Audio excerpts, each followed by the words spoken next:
ഓം നമോ ഭഗവതേ വാസുദേവായ. ഓം നമോ ഭഗവതേ വാസുദേവായ. ഓം നമോ ഭഗവതേ വാസുദേവായ. ഗുരുർബ്രഹ്മ ഗുരുർവിഷ്ണു ഗുരുർദേവോ മഹേശ്വര. ഗുരു സാക്ഷാത് പരബ്രഹ്മ തസ്മൈ ശ്രീ ഗുരവേ നമഃ. പീതാംബരം കരവിരാജിത ശംഖചക്രകൗമോദഗീ സരസിജം കരുണാസമുദ്രം രാധാസഹായമതിസുന്ദരമന്ദഹാസം വാതാലയേശമനിശം ഹൃദി ഭാവയാമി. ശ്രീകൃഷ്ണായ നമഃ. അമ്മേ ശരണം. അഥ ത്രയോദശോऽധ്യായ. സൂത ഉവാച. യം ബ്രഹ്മാ വരുണേന്ദ്രരുദ്രമരുതസ്തുന്വന്തി ദിവ്യൈസ്തവൈർ വേദൈ സാംഗപദക്രമോപനിഷदैर्गायन्ति യം സാമഗാഃ ധ്യാനാവസ്ഥിതതദ്ഗതേന മനസാ പശ്യन्ति യം യോഗിനോ യസ്യാന്തം ന വിദുഃ സുരാസുരഗണാ ദേവായ തസ്മൈ നമഃ.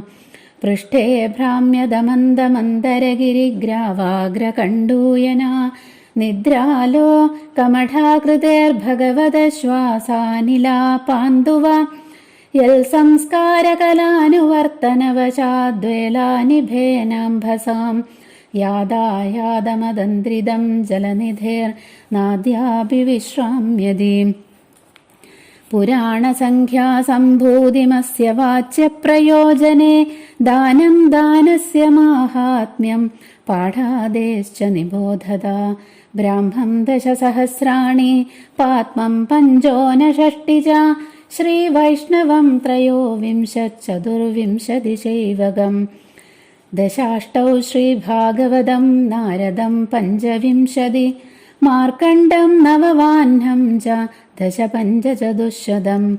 ചതുർദശ ഭവിഷ്യം സ്യാत् തഥ പഞ്ചശതാനി ച ദശാഷ്ടൗ ബ്രഹ്മവൈവർത്തം ലിംഗമേകാദശൈവതു. ചതുർവിംശതി വാരാഹമേകാശീതിസഹസ്രകം സ്കാന്ദം ശതം തഥാ ചൈകം വാമനം ദശകീർത്തിതം. കൗർമ്മം സപ്തദശാഖ്യാതം മാത്സ്യം തത്തു ചതുർദശ ഏകോനവിംശൽ സൗവർണം ബ്രഹ്മാണ്ഡം ദ്വാദശൈവതു. ഏവം പുരാണസന്തോഹശ്ചതുർലക്ഷ ഉദാഹൃത തത്ര അഷ്ടാദശസാഹസ്രം ശ്രീഭാഗവതമിഷ്യതേ. ഇദം ഭഗവതാ പൂർവം ബ്രഹ്മണേനാഭിപങ്കജേ സ്ഥിതായ ഭവഭീതായ കാരുണ്യാൽ സംപ്രകാശിതം. ആദിമധ്യാവസാനേഷു വൈരാഗ്യാഖ്യാനസംയുതം ഹരിലീലാകഥാവ്രാതാമൃതാനന്ദിതസൽസുരം.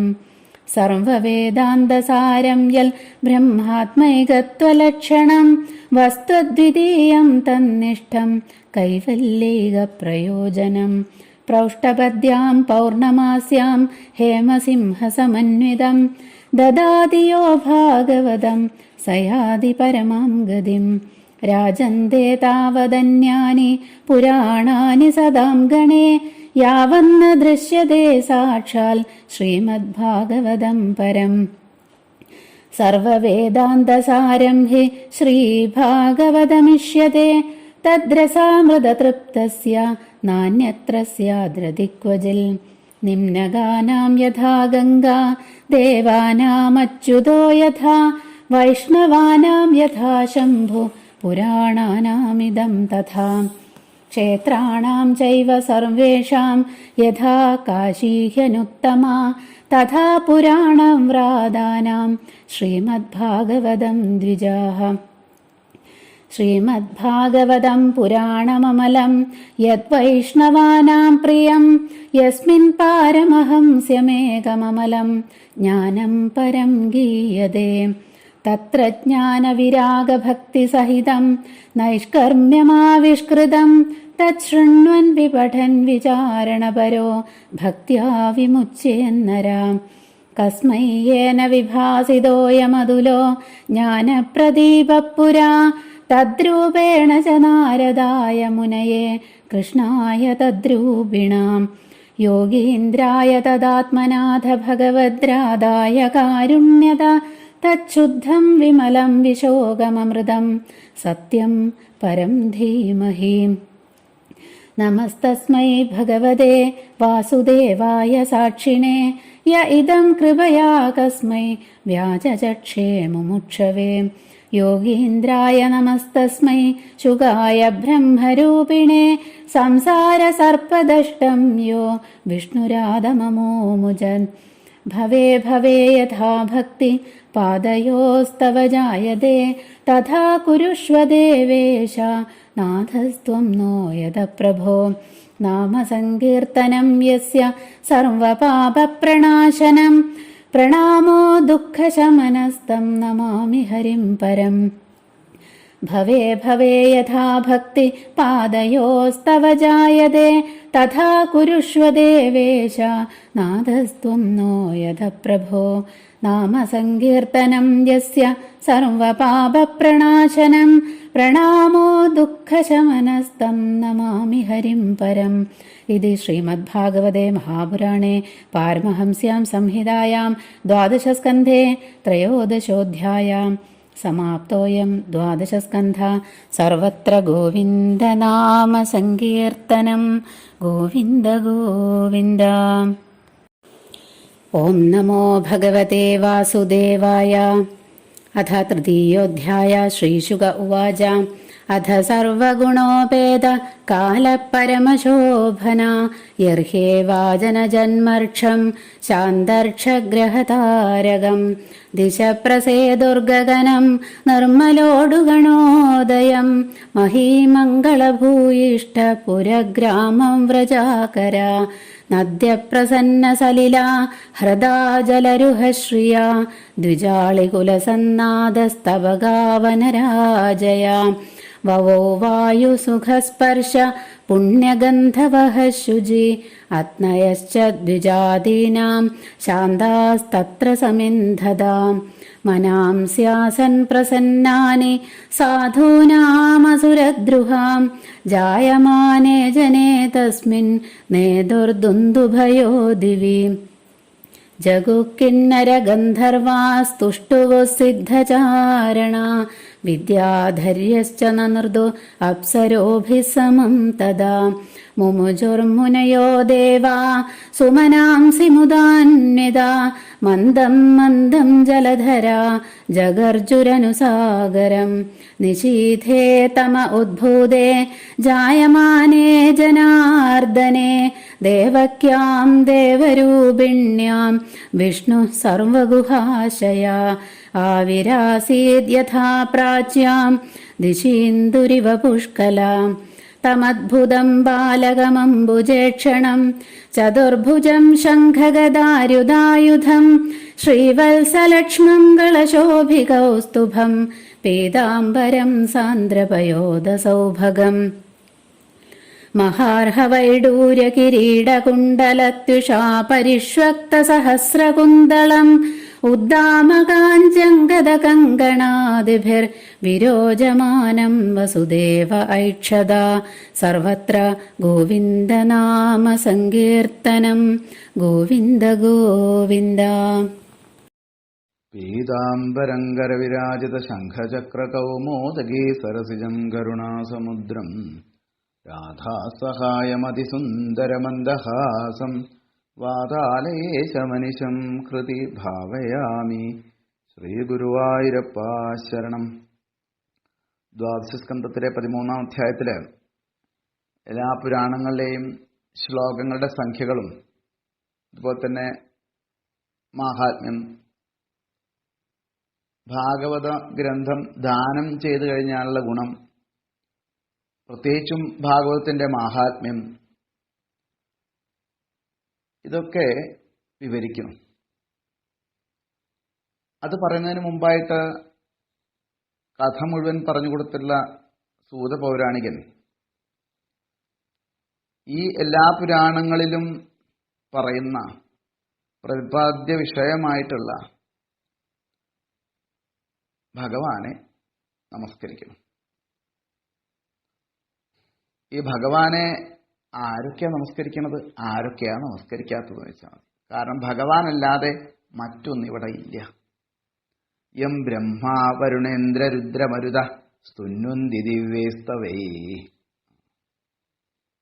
ബ്രഹ്മാവ്, വരുണൻ, ഇന്ദ്രൻ, രുദ്രൻ, അതുപോലെ മരുത്തുക്കള് തുടങ്ങിയ എല്ലാ ദേവന്മാരും പലവിധ സ്തോത്രങ്ങൾ കൊണ്ട്, അതുപോലെ വേദത്തിന്റെ അംഗങ്ങൾ ഉപയോഗിച്ചുകൊണ്ട്, അതെല്ലാം മന്ത്രങ്ങൾ ഉപയോഗിച്ചുകൊണ്ട്, പദങ്ങൾ ഉപയോഗിച്ചുകൊണ്ട്, ക്രമങ്ങൾ ഉപയോഗിച്ചുകൊണ്ട്, ഉപനിഷത്തിലെ മന്ത്രങ്ങൾ ഉപയോഗിച്ചുകൊണ്ട്, വേദമന്ത്രങ്ങൾ തന്നെ ഉരുവിട്ടുകൊണ്ട് ആ ഭഗവാനെ സ്തുതിക്കണു, ആ ഭഗവാനെ വാഴ്ത്തണു. എന്നാൽ യോഗിമാര് എന്താ ചെയ്യുക? അവര് ധ്യാനം കൊണ്ട് ധ്യാനത്തിലൂടെ ആരെയാണോ കാണാൻ ശ്രമിക്കുന്നത്, ആരെയാണോ അറിയാൻ ശ്രമിക്കുന്നത്, അവരും ആ ഭഗവാനെ തന്നെ ആശ്രയിക്കുന്നു. സാമവേദം പഠിച്ചിട്ടുള്ള പണ്ഡിതന്മാരും ഇതുപോലെ ഭഗവാനെക്കുറിച്ച് ഗാനം ചെയ്യണം. എല്ലാവരും ഈ ഭഗവാന്റെ മാഹാത്മ്യത്തെയാണ് പ്രകീർത്തിക്കുന്നത്. എന്നാൽ ആരെങ്കിലും പൂർണ്ണമായിട്ട് ഈ ഭഗവാനെ അറിയുന്നുണ്ടോ? ആർക്കും പൂർണ്ണമായിട്ട് ഭഗവാനെ അറിയാൻ സാധിക്കുന്നില്ല. യസ്യാന്തം ന വിദുസുര അസുരഗണാ ദേവായ തസ്മൈ നമഃ. ആർക്കും പൂർണ്ണമായിട്ട് അറിയാൻ സാധിക്കാത്ത, എല്ലാത്തിലും പ്രകാശിക്കുന്ന, എല്ലാ ചരാചരങ്ങളിലും വസിക്കുന്ന ആ വാസുദേവനായിക്കൊണ്ട്, ആ ഭഗവാനായിക്കൊണ്ട് നമസ്കാരം പറയുക. ഇത് മാത്രമേ രക്ഷയുള്ളൂ. സൂത പൗരാണികനും ഇവിടെ നമസ്കരിക്കണം, നമുക്കും നമസ്കരിക്കാം. ഇനി ആ ഭഗവാന്റെ മാഹാത്മ്യം എത്ര പറഞ്ഞാലാ തീരുക? എങ്ങനെയാ പറയുക? അറിയില്ല. അതാർക്കും പറയാൻ സാധിക്കില്ല എന്നുള്ളതാണ്.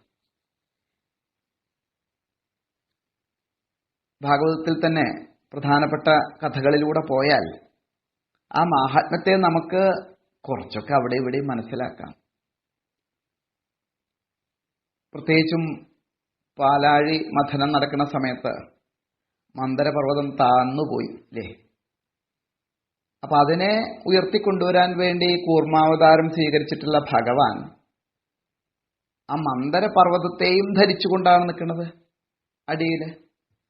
അങ്ങനെയുള്ള സമയത്ത് ഈ പർവ്വതത്തിന്റെ പല പല ഭാഗങ്ങള് ഭഗവാന്റെ ആ പുറത്തിങ്ങനെ, കൂർമാവതാരം സ്വീകരിച്ചിട്ടുള്ള ഭഗവാന്റെ ശരീരഭാഗങ്ങൾ ഇങ്ങനെ സ്പർശിക്കുമ്പോൾ ഭഗവാനൊരു സുഖം കിട്ടിയെന്ന്.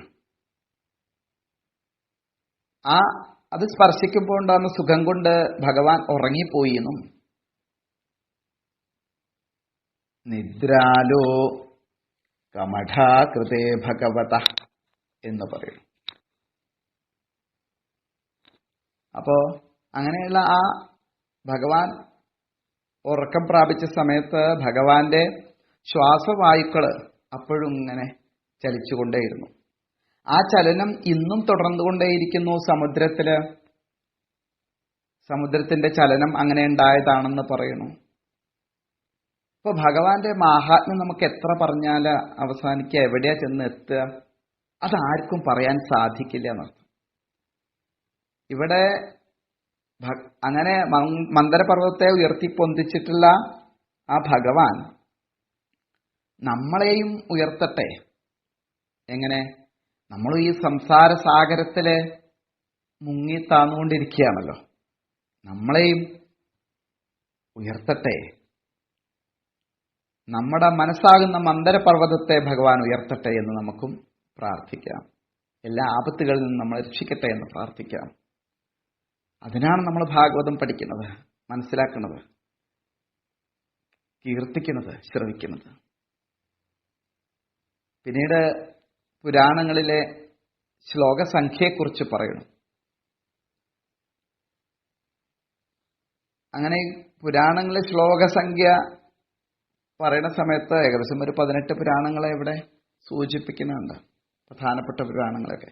ബ്രഹ്മപുരാണത്തില് 10,000 ശ്ലോകമുണ്ടെന്ന് പറയുന്നു. 55,000 ശ്ലോകമുണ്ട് പത്മപുരാണത്തിലെന്ന് പറയുന്നു. 23,000 ശ്ലോകമാണ് വൈഷ്ണവ പുരാണം. അതുപോലെ 24,000 ശൈവപുരാണത്തിലുണ്ടെന്ന് പറയുന്നു. എന്നാൽ ഭാഗവതത്തില് 18,000 ശ്ലോകങ്ങളാണുള്ളത്. 25,000 ശ്ലോകങ്ങളാണ് നാരദ പുരാണത്തില്. അതുപോലെ 9,000 ശ്ലോകങ്ങൾ മാർക്കണ്ഡേയ പുരാണത്തിലുണ്ട്. 15,400 ശ്ലോകം വന്യപുരാണത്തിലുണ്ടെന്നും 14,500 ശ്ലോകങ്ങൾ ഭവിഷ്യപുരാണത്തിലുണ്ടെന്നും ബ്രഹ്മവൈവർത്ത പുരാണത്തിൽ 18,000 ശ്ലോകങ്ങളുണ്ടെന്നും അതുപോലെ 11,000 ശ്ലോകങ്ങൾ ലിംഗപുരാണവും 24,000 ശ്ലോകം വരാഹപുരാണവും 81,100 ശ്ലോകം അത് സ്കന്ദപുരാണത്തിലുണ്ടെന്നും 10,000 ശ്ലോകങ്ങൾ വാമനപുരാണത്തിലുണ്ടെന്നും 17,000 ശ്ലോകങ്ങൾ കൂർമ്മപുരാണത്തിലും അതുപോലെ 14,000 ശ്ലോകം മത്സ്യപുരാണത്തിലും ഗരുഡപുരാണത്തില് 19,000 ശ്ലോകമുണ്ടെന്നും അതുപോലെ 12,000 ശ്ലോകം ബ്രഹ്മാണ്ഡ പുരാണത്തിലും. ഇങ്ങനെ എല്ലാ പുരാണങ്ങളിലെയും ശ്ലോകസംഖ്യ നമ്മൾ കൂട്ടിക്കഴിഞ്ഞാൽ 4 ലക്ഷം ശ്ലോകങ്ങളിൽ കിട്ടും ഏകദേശം. ഈ 4 ലക്ഷം ശ്ലോകങ്ങൾ കൊണ്ട് ആരുടെ മാഹാത്മ്യമാണ് വർണ്ണിക്കുന്നത്? എല്ലാ പുരാണങ്ങളിലും പ്രതിപാദ്യ വിഷയമായിരിക്കുന്നത് ഭഗവാനാണ്, ശ്രീഹരിയാണ്. അപ്പൊ ഭഗവാന്റെ മാഹാത്മ്യം നമ്മൾ എങ്ങനെയാ പറയുക? ഇത്ര ശ്ലോകം കൊണ്ട് പറയാൻ പറ്റാത്ത കാര്യം, പൂർത്തിയാക്കാൻ പറ്റാത്ത കാര്യം എങ്ങനെ നമുക്ക് പറയാൻ പറ്റും? അങ്ങനെയുള്ള ഈ ഭഗവാന്റെ മാഹാത്മ്യത്തെ നമ്മൾ വർണ്ണിക്കാൻ വേണ്ടി ശ്രമിച്ചാൽ മതി, ഒന്ന് ചിന്തിച്ചാൽ മതി, സ്മരിച്ചാൽ മതി, അത്രേ വേണ്ടൂ. എന്നാൽ ഈ ഭാഗവത പുരാണം ഇതം ഭഗവതാപൂർവം ബ്രഹ്മണേ നാഭിപങ്കജേ സ്ഥിതായ ഭവഭീതായ കാരുണ്യാസം പ്രകാശിതം. ഈ ഭാഗവത പുരാണത്തിന്റെ പ്രത്യേകത എന്താണ്? ബ്രഹ്മാവ് സൃഷ്ടി ചെയ്യാൻ ആരംഭിക്കുന്ന സമയത്ത് ഭഗവാൻ തന്നെയാണ് സൃഷ്ടി ചെയ്യാൻ ബ്രഹ്മാവിനെ ഏൽപ്പിക്കുന്നത്. ആ സമയത്ത് ബ്രഹ്മാവിന് ഒരു പേടി വന്നു. താനിങ്ങനെ സൃഷ്ടി ചെയ്താൽ അതിൽ ബദ്ധനായി പോകുന്നു. ആ പേടി ഇല്ലാതാക്കാൻ വേണ്ടിയിട്ടാണ് 4 ശ്ലോകങ്ങളായിട്ട് ചതുശ്ലോകി ഭാഗവതം ബ്രഹ്മാവിന് ഭഗവാൻ ഉപദേശിച്ചു കൊടുത്തത്. അതെന്തിനു വേണ്ടിയിട്ടാണ്? ഭവഭീതി, സംസാര ഭയം ഇല്ലാതിരിക്കാൻ വേണ്ടി. സംസാര ഭയം ഇല്ലാതിരിക്കാൻ വേണ്ടി നമ്മൾ എന്ത് തന്നെയാണ് ചെയ്യേണ്ടത്? ഭാഗവതം വായിക്കണം എന്ന് സൂചിപ്പിക്കണം. എല്ലാ തരത്തിലുള്ള സംസാര ദുഃഖവും അതുകൊണ്ട് ഇല്ലാതെയാവും എന്ന് ഉറപ്പിക്കണം. ആദിമധ്യാവസാനേഷു വൈരാഗ്യാഖ്യാന സംയുതം ഹരിലീലാകഥാവ്രാതാമൃതാനന്ദിതസുരം. ഈ ഭാഗവത പുരാണത്തില് തുടക്കം മുതൽ സമർപ്പണം വരെ അവസാന ഭാഗം വരെ സൂചിപ്പിക്കുന്ന ഒരു കാര്യം എന്ന് പറഞ്ഞാൽ ഈ ഭൗതിക സുഖം എന്നുള്ളത് നിസ്സാരമാണെന്ന് കഥകളിലൂടെ ബോധിപ്പിക്കുകയാണ് ചെയ്യുന്നത്. അപ്പോൾ ആ നിസ്സാര സുഖങ്ങളുടെ വഴിയാലെ പോവാതെ സത്യത്തിന്റെ വഴിയാലെ സഞ്ചരിക്കണം. അങ്ങനെ സൂചിപ്പിക്കുന്ന ഈ ഭാഗവത പുരാണം ഭഗവാന്റെ ലീലകളെ വർണ്ണിക്കുന്നു, ആ ലീലാ കഥകൾ വർണ്ണിക്കുന്നു, ആ അമൃതന് തുല്യമായിട്ടുള്ള ആനന്ദം പകർന്നു തരുന്നു. അങ്ങനെയുള്ള പുരാണം, ഈ ഭാഗവത പുരാണം സജ്ജനങ്ങളെയും അതുപോലെ തന്നെ ദേവന്മാരെയൊക്കെ ഒരുപോലെ സന്തോഷിപ്പിക്കുന്നു എന്നാണ്. എന്നാൽ ഈ ഭാഗവത പുരാണത്തിന്റെ വിഷയം എന്താണ്? പ്രയോജനം എന്താണ്? സർവവേദാന്തസാരം യത് ബ്രഹ്മാത്മൈകത്വലക്ഷണം വസ്തു അദ്വിതീയം തന്നിഷ്ടം കൈവല്യേക പ്രയോജനം. എല്ലാമായിട്ട് ഇവിടെ സകല ചരാചരങ്ങളുമായിട്ട് ശോഭിക്കുന്നത് മുഴുവൻ ഭഗവാൻ തന്നെയാണ്, ബ്രഹ്മമാണ്. ബ്രഹ്മത്തെ നമ്മൾ എങ്ങനെയാ അറിയാ? ബ്രഹ്മം എന്ന് പറഞ്ഞാൽ ബോധമാണ്, ബോധസ്വരൂപമാണ് ബ്രഹ്മം, അനുഭവസ്വരൂപമാണ് ബ്രഹ്മം. അങ്ങനെ ഈ ബോധസ്വരൂപമായിരിക്കുന്ന അനുഭവസ്വരൂപമായിരിക്കുന്ന ബ്രഹ്മമാണ് എല്ലാത്തിനും വിളങ്ങുന്നത്. ബ്രഹ്മമല്ലാതെ ഈ ലോകത്ത് വേറെ ഒന്നുമില്ല, ഈശ്വരനല്ലാതെ ലോകത്ത് മറ്റൊന്നുമില്ല എന്ന് വളരെ സ്പഷ്ടമായിട്ട് ബോധിപ്പിക്കണു. കാരണം എന്താണ്? അങ്ങനെ പറയാൻ എന്താ കാരണം? അപ്പൊ ഇതിലെ വിഷയം എന്ന് പറഞ്ഞാൽ എന്താണ്? ബ്രഹ്മമാണ്. അല്ലെ? അപ്പം അങ്ങനെ പറയാൻ കാരണം ഈ എല്ലാ വേദവും വേദാന്തങ്ങളും ഒക്കെ ഉത്ബോധിപ്പിക്കുന്നത് എന്തിനെക്കുറിച്ചാണോ ആരെക്കുറിച്ചാണോ അത് തന്നെയാണ് പുരാണങ്ങളിലും വിഷയമായിട്ടുള്ളത്. അപ്പോൾ ഈ വേദാന്തങ്ങളും പുരാണങ്ങളും ഒക്കെ ദ്യോതിപ്പിക്കുന്നത്, വെളിച്ചത്ത് കൊണ്ടുവരുന്നത് ഭഗവാനെയാണ്, ഈശ്വരനെയാണ്, ശ്രീഹരിയെയാണ്. ഇതിൽ മുഴുവൻ പ്രതിപാദിച്ചിരിക്കുന്നത് ഭഗവാനെക്കുറിച്ച് മാത്രമാണ്. അപ്പൊ വിഷയമാരാണ്? ഭഗവാൻ തന്നെയാണ്. അപ്പൊ അത് ഉപനിഷത്തായാലും വേദമായാലും അങ്ങനെയുള്ള ആ വേദങ്ങളുടെ സാരം അല്ലെങ്കിൽ ഉപനിഷത്ത്, ഈ ഉപനിഷത്തുകളുടെ സാരം നന്നായിട്ട് മനസ്സിലാക്കി കഴിഞ്ഞാൽ, നന്നായിട്ട് അറിഞ്ഞു കഴിഞ്ഞാൽ എന്താണ് അതിന്റെ പ്രയോജനം? കൈവല്യേക പ്രയോജനം. കൈവല്യം തന്നെയാണ് പ്രയോജനം എന്നാണ്. മോക്ഷം തന്നെയാണ് അതിന്റെ പ്രയോജനം എന്ന് പറയും. അതിന് യാതൊരു സംശയവുമില്ല. ബോധിപ്പിക്കുകയാണ്. ഇനി ഈ ഭാഗവത പുരാണം, ഏത് പുരാണമായാലും ഇവിടെ അങ്ങനെ എടുത്തു പറയുക നമുക്ക് ഏറ്റവും നല്ലത് ഭാഗവതം എന്ന് തന്നെയാണ്. കാരണം പുരാണങ്ങളിൽ വെച്ച് ശ്രേഷ്ഠമായിട്ടുള്ള സ്ഥാനം ഭാഗവതത്തിനുണ്ട് എന്ന് ഇനി പറയാൻ പോകുന്നുണ്ട്. അപ്പോ പ്രൗഷ്ടപദ്യാം പൗർണമാസ്യാം ഹേമസിംഹസമന്വിതം ദദാതിയോ ഭാഗവതം സയാതി പരമാംഗതി. ഇനി ഭാഗവതം ദാനം ചെയ്തു കഴിഞ്ഞാൽ എന്താ ഗുണം? അതിന് ഒരു കാലമൊക്കെ പറയുന്നു, ഒരു മുഹൂർത്തമൊക്കെ പറയുന്നുണ്ട്. ചിങ്ങമാസത്തില് കർത്തവാവ് കഴിഞ്ഞ്, അതുപോലെ തന്നെ കന്നിമാസത്തിലെ കർത്തവാവ് വരെയുള്ള ദിവസങ്ങൾ, ആ ദിവസങ്ങൾക്ക് പറയുന്ന പേരാണ് പ്രോഷ്ഠപദം. ഈ സമയത്ത്, ഈ മാസത്തില് വെളുത്ത വാവ് വരുന്ന ദിവസം ഈ ഭാഗവതം സ്വർണം കൊണ്ട് ഒരു സിംഹാസനം ഉണ്ടാക്കിയിട്ട് അതിൽ വെച്ചിട്ട് ദാനം ചെയ്ത് കഴിഞ്ഞാൽ അദ്ദേഹം പരമഗതി പ്രാപിക്കും എന്ന് ഉറപ്പ് പറയുന്നു. ഇനി നമുക്ക് സ്വർണം കൊണ്ട് സിംഹാസനം നിർമ്മിക്കാൻ സാധിച്ചില്ല വിചാരിക്കുക, സാരില്ല.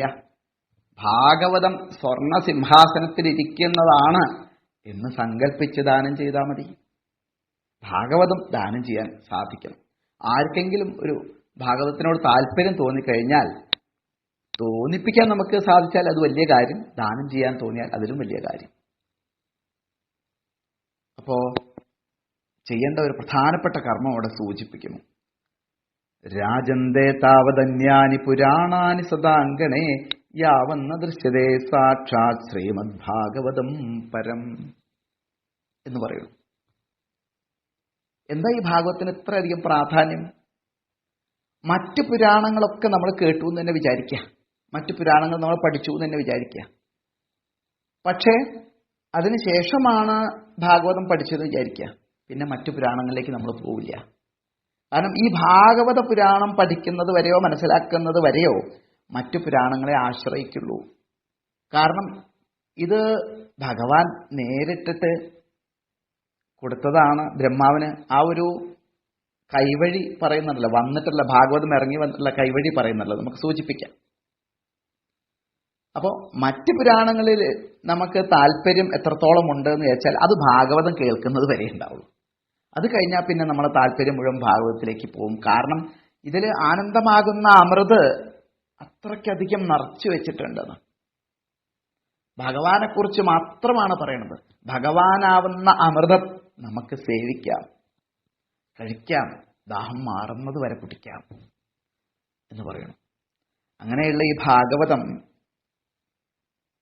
കേട്ടുകഴിഞ്ഞാൽ മറ്റുള്ള പുരാണങ്ങളിലേക്കൊന്നും ആരും പോവില്ല എന്ന് വീണ്ടും സൂചിപ്പിക്കണം. അതിന്റെ കാരണം എന്താണ്? സർവവേദാന്തത്തിന്റെയും സാരമാണ് ഭാഗവതം. അതിൽ നിന്നൊഴുകി വന്ന അമൃതാകുന്ന രസം, അത് കിട്ടിക്കഴിഞ്ഞാൽ, അത് സേവിച്ചു കഴിഞ്ഞാൽ വേറെ ആരെങ്കിലും എങ്ങോട്ടെങ്കിലും പോവുമോ? അത് മനസ്സിലാക്കിയ ഒരാൾക്ക് മറ്റൊന്നിലും രതിയുണ്ടാവില്ല, സന്തോഷമുണ്ടാവില്ല, ആനന്ദം ഉണ്ടാവില്ല, തദ്രസ അമൃതതൃപ്തസ്യ ന അന്യത്ര സ്യാത് രതി ക്വചിത്. അതുകൊണ്ട് മറ്റൊന്നിലും പിന്നെ രതി ഉണ്ടാവില്ല. ഇനി ആ ഭാഗവത്തിന്റെ സ്ഥാനത്തെക്കുറിച്ച് പറയാണ്, പ്രാധാന്യത്തെക്കുറിച്ച് പറയാണ്. നദികളുടെ കൂട്ടത്തില് ഗംഗയുടെ സ്ഥാനം ഏതുപോലെയാണ്,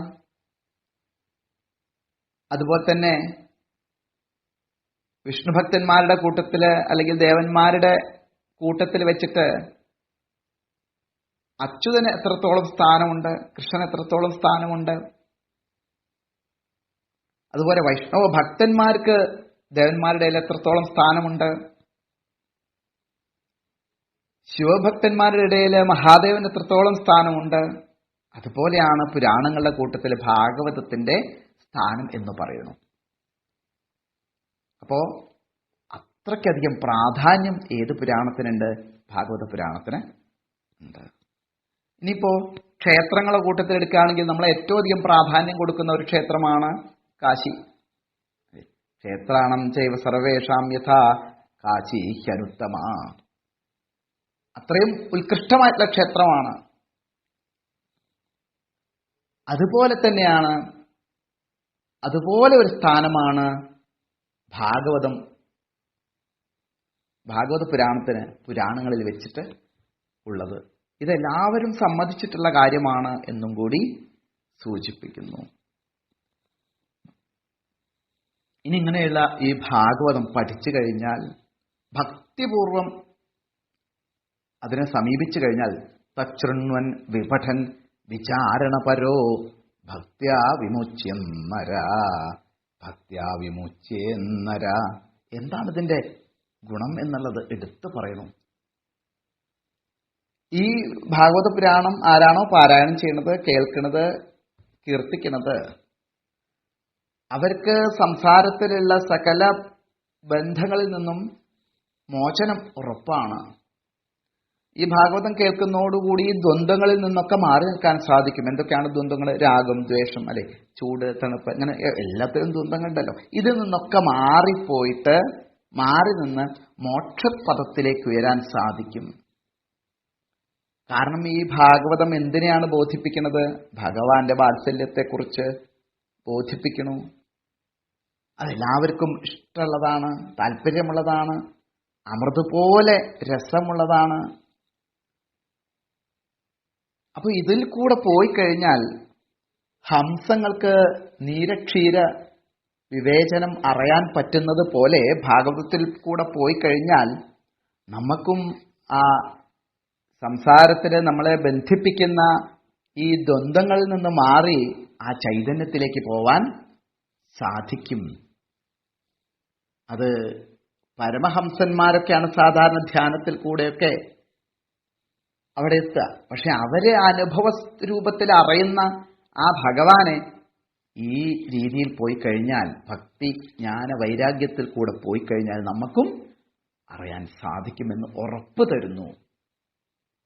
ഇവിടെ ഭക്തി ജ്ഞാന വൈരാഗ്യത്തെ പൂർണ്ണമായിട്ട് ബോധിപ്പിക്കണു. അത് ഭാഗവതം പഠിക്കുന്നതിലൂടെ, വായിക്കുന്നതിലൂടെ, കേൾക്കുന്നതിലൂടെ നമ്മളിലേക്ക് എത്തുന്നു. അത് എത്തിക്കഴിയുമ്പോൾ നമുക്ക് എത്തേണ്ടത് എന്താണോ, നേടിയെടുക്കേണ്ടത് എന്താണോ, ആ മോക്ഷപദത്തിന് നമ്മൾ അർഹരായിത്തീരുന്നു. സംസാര ബന്ധത്തിൽ നിന്ന് മോചനം ഉണ്ടാവുന്നു എന്ന് ഉറപ്പു തരുന്നു. ഇനി ഈ ഭാഗവതം അല്ലെ, എന്താ അതിന് ഇത്ര അധികം പ്രാധാന്യം? ആദ്യം അത് ഭഗവാൻ ആർക്ക് ഉപദേശിച്ചു കൊടുത്തു? ബ്രഹ്മാവിന് ഉപദേശിച്ചു കൊടുത്തു. ബ്രഹ്മാവ് അത് ആർക്ക് ഉപദേശിച്ചു കൊടുത്തു? നാരദന് ഉപദേശിച്ചു. നാരദൻ അത് വ്യാസന് ഉപദേശിച്ചു കൊടുത്തു. വ്യാസർ തന്റെ പുത്രനായ ശ്രീശുകനും, ശ്രീശുകനിലൂടെ അത് പരീക്ഷിത്തിനും. ഇങ്ങനെ വന്നിട്ടുള്ള ഈ കൈവഴി ഓർത്ത് കഴിഞ്ഞാൽ നമുക്കും മനസ്സിലാവും ഈ ഭാഗവതം എങ്ങനെയാണ് പ്രചരിച്ചത്, ഏത് പരമ്പരയിൽ കൂടെയാണത് വന്നത്. ഇന്നും അത് ഒരു കെടാവിളക്കായിട്ട് പ്രകാശിച്ചുകൊണ്ടിരിക്കുന്നു. എന്നും അത് പ്രകാശിച്ചുകൊണ്ടേയിരിക്കും. ഈ ജ്ഞാനദീപം എവിടുന്നാണ് ഇറങ്ങി വന്നത്? ഭഗവാനിൽ നിന്ന് തന്നെയാണ് ഇറങ്ങി വന്നത് എന്ന് മനസ്സിലാകും. അങ്ങനെ അത് പരീക്ഷത്തിലെത്തി. ആ പരീക്ഷത്ത് മഹാരാജാവിന് ഇത് ശ്രീശുക ബ്രഹ്മർഷി ഉപദേശിച്ചു കൊടുക്കുമ്പോൾ സൂതൻ അത് കേട്ടു നിന്നപ്പോൾ സൂതൻ അത് ആർക്കും പറഞ്ഞു കൊടുത്തു? ശൗനകാദികൾക്ക് പറഞ്ഞു കൊടുത്തു. നമ്മളിലേക്കും അത് ഇന്ന് പുരാണമായിട്ടെത്തി. ഇന്ന് നമ്മളത്, ഈ ജ്ഞാനദീപം നമ്മളിലൂടെ പലരിലേക്കും എത്തിക്കാൻ വേണ്ടി ശ്രമിക്കണം. കാരണം പരമതത്വമാണ് ഇതിൽ പറയണത്. ആ പരമതത്വത്തെയാണ് നമ്മൾ മനസ്സിലാക്കേണ്ടത്, ബോധിപ്പിക്കേണ്ടത്. ആ പരമതത്വം എന്ന് പറയുന്നത് ബ്രഹ്മം തന്നെയാണ്. അത് അദ്വിതീയമാണ്, അത് സത്യമാണ്. സത്യം പരം ധീമഹി, അത് ഗായത്രി തന്നെയാണ്. അതെ, ഏത് ഗായത്രിയിൽ എന്ത് തത്വമാണോ ഒളിപ്പിച്ചു വെച്ചത് അല്ലെങ്കിൽ സൂചിപ്പിച്ചു വെച്ചത്, ആ തത്വം തന്നെയാണ് ഭാഗവതവും വെളിപ്പെടുത്തുന്നത്. അത് അനുഭവ സ്വരൂപത്തിലൂടെ മനസ്സിലാക്കിയെടുക്കാൻ സാധിക്കണം. അതുകൊണ്ട് നമ്മളും ഈ വിളക്ക് കെടാതെ സൂക്ഷിക്കണം. അപ്പൊ ആ സത്യം പരം ധീമഹി എന്നുള്ളതിൽ തുടങ്ങി സത്യം പരം ധീമഹി എന്നുള്ളതിൽ സമർപ്പിക്കുന്ന ആ ഭാഗവത പുരാണം ഏറ്റവും ശ്രേഷ്ഠമാണ് എന്ന് പറയുന്നു. എന്താ കാരണം? ഇതിൽ ആരെക്കുറിച്ചാണ് പറയണത്? ഭഗവാനെക്കുറിച്ച് മാത്രമാണ് പറയണത്. അപ്പൊ ആ ഭഗവാൻ തന്നെയാണ് പരമതത്വമായിട്ട്, ആ പരമതത്വ സ്വരൂപമായിരിക്കുന്ന, ആ ബ്രഹ്മസ്വരൂപമായിരിക്കുന്ന ഭഗവാൻ തന്നെയാണ് ദേവതമാരുടെ രൂപത്തിലായാലും ദേവന്മാരുടെ രൂപത്തിലായാലും ഗുരു രൂപത്തിലായാലും നമ്മുടെയൊക്കെ മുമ്പിലുള്ളത്. നമ്മളൊക്കെ മുമ്പിലുള്ള സർവചരാചരങ്ങളും ആ ഭഗവാന്റെ സ്വരൂപമാണെന്ന് അറിഞ്ഞുകൊണ്ട് നമസ്കരിക്കാൻ സാധിക്കണം. നമസ്തസ്മൈ ഭഗവതേ വാസുദേവായ സാക്ഷിണേ യ ഇദം കൃപയാ കസ്മൈ വ്യാജചക്ഷേ മുമുക്ഷവേ. അപ്പൊ നമുക്കും ആ ഭഗവാനെ, ആ വാസുദേവനെ നമസ്കരിക്കാൻ സാധിക്കണം. കാരണം ആ ഭഗവാൻ എല്ലാത്തിൻ്റെയും ഉള്ളിലുള്ള ആളാണ്, ഉള്ളിൽ വസിക്കുന്ന ആളാണ്, വാസുദേവനാണ്. നമ്മളെ മനസ്സിനെ പ്രേരിപ്പിക്കുന്ന ആളാണ്. അങ്ങനെയുള്ള ആ വാസുദേവനെ നമുക്കെപ്പോഴും നമസ്കരിക്കാൻ സാധിക്കണം. അങ്ങനെ നമസ്കരിക്കാൻ സാധിച്ചു കഴിഞ്ഞാൽ കർമ്മബന്ധത്തിൽ നിന്ന് നമുക്ക് രക്ഷപ്പെടാൻ സാധിക്കും എന്നുള്ളത് ബോധിപ്പിക്കുന്നു. അങ്ങനെയുള്ള ആ ഭഗവാനായിക്കൊണ്ട് നമുക്ക് നമസ്കരിക്കാം. യോഗീന്ദ്രായ നമസ്തസ്മൈ ശുകായ ബ്രഹ്മരൂപിണേ സംസാര സർപ്പദഷ്ടം യോ വിഷ്ണുരാതമൂമുചത്. ഇവിടെ സംസാരഭയം കൊണ്ട്, സംസാരമാകുന്ന സർപ്പത്തിന്റെ ദംശനം ഏൽക്കാൻ കാത്തു നിൽക്കുന്ന അല്ലെങ്കിൽ ഏറ്റിട്ടുള്ള ആ പരീക്ഷിത്ത മഹാരാജാവിന്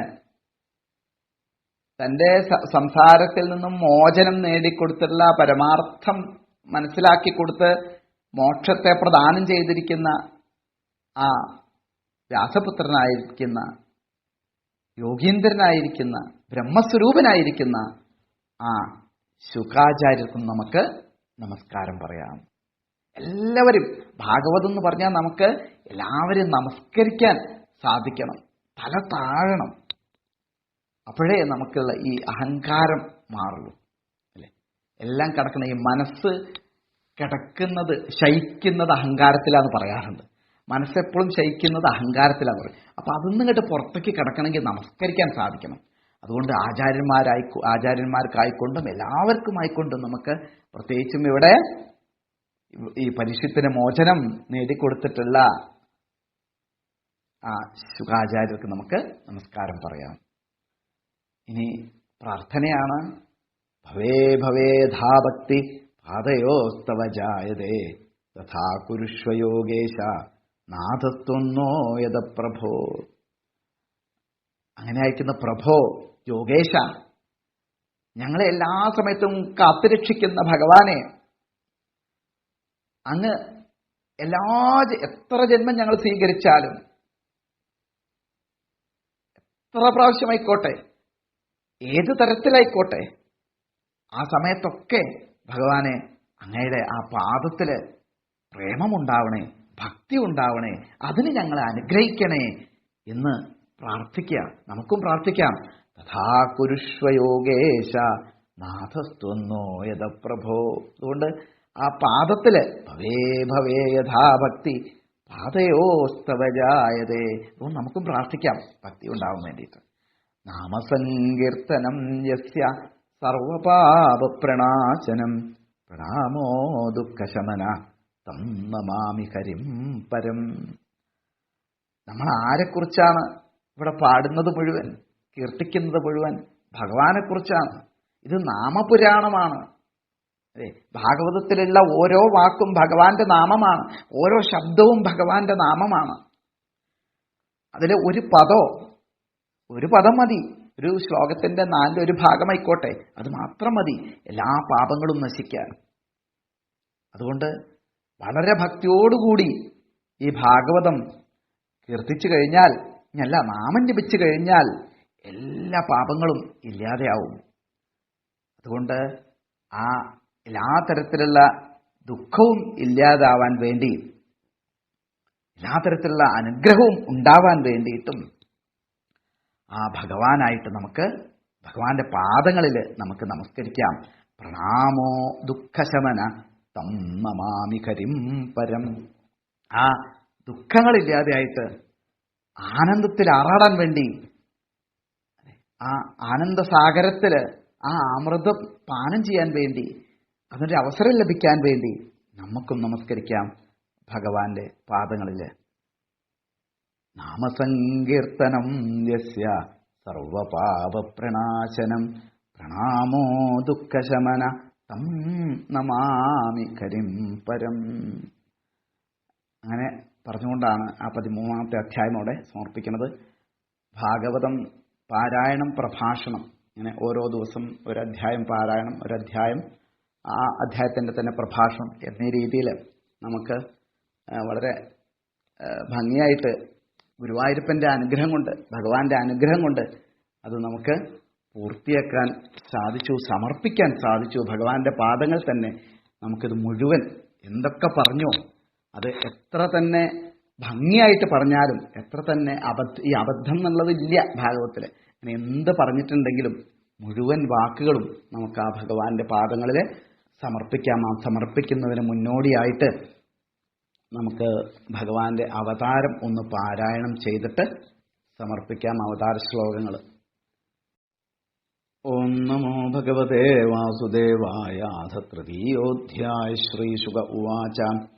അഥ സർവഗുണോപേത കാലപരമശോഭന യരിഹേവാജനജന്മക്ഷം ശാന്തർക്ഷഗ്രഹതാരകം ദിശപ്രസേദുർഗഗനം നിർമ്മലോടുഗണോദയം മഹീമംഗളഭൂയിഷ്ഠപുരഗ്രാമവ്രജാകര നദ്യപ്രസന്നസലില ഹൃദാജലരുഖശ്രിയ വിജാളികുലസന്നാദസ്തപഗ വനരാജയ വവൗവായുസുഖസ്പരിശ പുണ്യഗന്ധവഃ ശുചി അഗ്നേശ്ചദ്വിജാതീനാം ശാന്താസ്തത്ര സമിന്ധത മനാംസ്യാസൻ പ്രസന്നാനി സാധൂനാമസുരദ്രുഹാം ജായമാനേ ജനേ തസ്മിൻ നേതുർദുന്ദുഭയോ ദിവി ജഗുക്കിന്നരഗന്ധർവാസ്തുഷ്ടുവു സിദ്ധചാരണാ വിദ്യാധര്യശ്ച നാനുതുരപ്സരോഭി സമം തദാ മുമുചുർമുനയോ ദേവാ സുമനാംസി മുദാന്വിതാ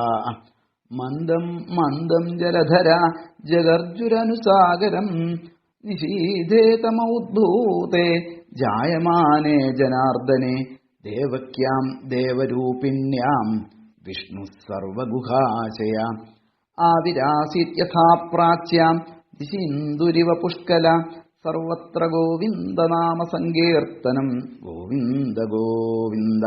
തമദ്ഭുതം ബാലകമംബുജക്ഷണം ചതുർഭുജം ശംഖഗദാരുദായുധം ശ്രീവത്സലക്ഷ്മംഗളശോഭികൗസ്തുഭം പീതാംബരം സാന്ദ്രപയോദസൗഭഗം മഹാരിഹവൈഢൂര്യകിരീടകുണ്ടലത്വിഷാ പരിഷ്വക്തസഹസ്രകുണ്ടളം ഉദ്ദാമകാഞ്ജാംഗദകങ്കണാദിഭിः വിരോചമാനം വസുദേവ ഐക്ഷത. സർവത്ര ഗോവിന്ദനാമ സങ്കീർത്തനം ഗോവിന്ദ ഗോവിന്ദ. കായേന വാചാ മനസേന്ദ്രിയൈർവാ ബുദ്ധ്യാത്മനാ വാ പ്രകൃതേ സ്വഭാവാത് കരോമി യദ്യത് സകലം പരസ്മൈ നാരായണായേതി സമർപ്പയാമി. നാരായണ നാരായണ നാരായണ നാരായണ.